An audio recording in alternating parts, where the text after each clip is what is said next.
août 2007. Amy Winehouse, l'auteur de ce tube évocateur,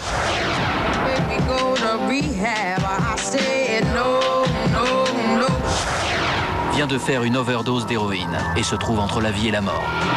Et cet incident n'est pas un cas isolé. À Hollywood, la drogue devient un véritable fléau. Elles sont belles et célèbres, elles ont tout pour elles, et pourtant elles sont prises dans l'engrenage de la drogue. Britney Spears, 25 ans, chanteuse mais aussi alcoolique.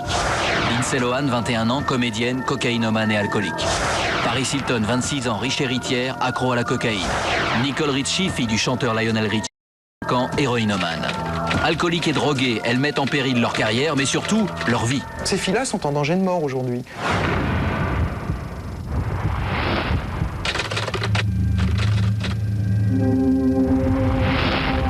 Nous avons interpellé Lindsay Lohan ce mardi 24 à 1h30 du matin. Elle conduisait en état d'ivresse, sans permis de conduire et possédait de la cocaïne. Cocaïne.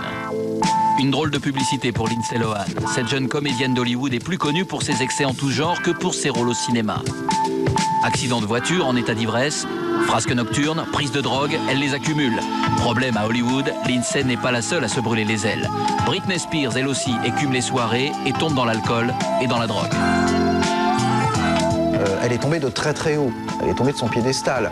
Elle était belle, elle est devenue presque laide. Elle était mince, elle est devenue grosse. Elle avait une belle gueule, elle est devenue alcoolique avec tout ce que ça implique. C'est-à-dire qu'elle s'est effectivement détruite physiquement pour l'instant, moralement aussi, elle s'est détruite. On a vu Britney dans des états épouvantables. Bourrée, quoi, bourrée. Sans sa petite culotte, les jambes écartées, enfin, il y a eu des photos monstrueuses qui ont tourné. Les nouvelles starlettes d'Hollywood ont plongé dans les excès de la fête. Reine des soirées sans limite, elles n'hésitent pas à se droguer en public. Au départ, elles se sont servies de la drogue et de l'alcool. De toute façon, elles en ont, on leur en propose. Et le seul problème, c'est que c'est de la drogue et qu'on devient accro. Et il y a le moment où on ne maîtrise plus les choses. Et je crois que tant Nicole Richie que Paris Hilton n'ont plus maîtrisé les choses. Car on parle bien d'héroïne et de cocaïne. Et ces drogues ont déjà tué un grand nombre de stars. Dans cet interminable palmarès, on se souvient des disparitions de Jimi Hendrix, Jim Morrison ou encore Janis Joplin. Ils y ont laissé leur vie. Aujourd'hui, c'est Britney Spears qui enchaîne cure de désintoxication et pétage de plomb. Nicole Richie, Paris Hilton ou Lindsay Lohan qui vont même jusqu'en prison. Et une presse qui exhibe toujours plus ses excès, comme s'il s'agissait de trophées. Mais comment en sont-elles arrivées là? Petit retour en arrière.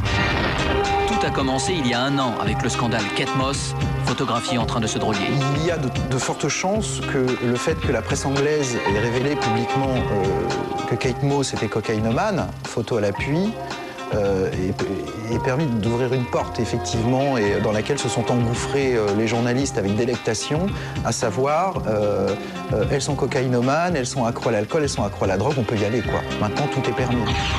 Et la presse fait ses choux gras des frasques des stars. Normal, ça fait vendre.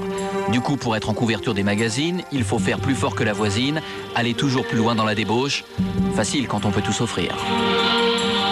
Socialement, ils sont dans un milieu où la drogue circule beaucoup plus que dans les milieux habituels. Il leur est plus difficile de décrocher une fois qu'ils sont devenus dépendants parce qu'ils seront très régulièrement ressollicités. Quand vous jouez, vous voulez être dans les magazines, que les gens sachent qui vous êtes, qu'ils aillent voir vos films. On est là pour divertir. C'est ça ma vie. Les starlettes ont besoin de publicité même si elle est mauvaise. Et ça, Nicole Richie l'a bien compris. Elle étale aux yeux du monde ses soucis avec la justice et quand elle prend une autoroute à contresens, elle vient même en parler à la télé. Je me suis trompée. Au volant, au lieu de tourner à gauche sur la rampe de sortie, j'ai fait demi-tour.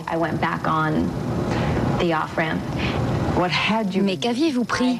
J'avais fumé de la marijuana. Juste de la marijuana? Juste de la marijuana. Et j'avais aussi pris des antidépresseurs. Et Nicole Richie ne fait pas exception. Faute d'une actualité musicale, Britney Spears régale aussi la presse avec ses pétages de plomb quand elle se rase le crâne, par exemple. Ces stars arriveront-elles à sortir de cette spirale infernale? Rien n'est moins sûr, car la justice américaine ne fait rien. Quand Nicole Richie conduit à contresens sur l'autoroute, sous l'emprise de stupéfiants, elle n'écope que d'1 heure de prison. Ces peines ultra légères sont parfois assorties de quelques semaines de cure de désintoxication pour sauver les apparences face à l'Amérique puritaine. Mais n'est-ce pas dérisoire? Il faut d'abord se donner les moyens de se traiter, avoir l'envie de se traiter, se donner du temps. On sait qu'il faut au moins 6 mois pour commencer à être un tout petit peu protégé. Il faut se retrouver d'autres intérêts et d'autres amis, et d'autres circuits et d'autres buts. Ça ne se fait pas d'un coup de baguette magique, c'est un long travail et un long travail accompagné. Accompagnés, ces stars le sont souvent très mal. En août dernier, Lindsay Lohan parvient, grâce à son entourage, à se procurer de la cocaïne alors qu'elle se trouve en cure de désintoxication. Autour de ces stars gravitent de plus en plus de toxicomanes incapables de les aider. Elle reste seule, livrée à elle-même. Si demain, on apprend par une news qui vient d'Hollywood que Paris Hilton ou Nicole Richie a été retrouvée étendue sans vie dans sa chambre d'hôtel ou dans un motel paumé au fin fond du désert du Texas, moi je serais pas étonné. Je serais pas étonné. Devant un tel constat, certains membres de leur famille poussent alors un cri d'alarme. Elle a besoin de faire une thérapie basée sur la foi, comme j'ai pu le faire moi-même. Il existe bien des centres spécialisés pour adolescents, mais ça demande un effort surhumain pour s'en sortir. Alors comment sauver les starlettes accros aux drogues?